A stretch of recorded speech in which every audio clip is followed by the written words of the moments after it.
ঘুমাইলাম।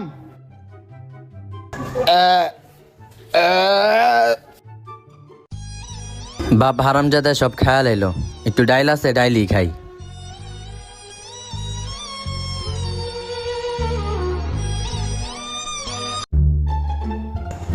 শীত করতাছে।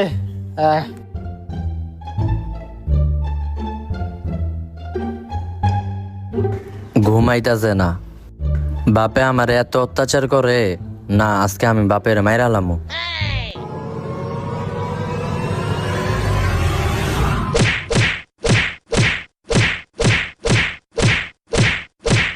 কিরে একটু মরতে গেছি আর তুই আমারে মারা শুরু করছ। ভাগ্যে শুই জায়গায় আমি শুয়ে আছিলাম না। তোর আজকে খবর আছে। হারামজাদা আমারে মারস।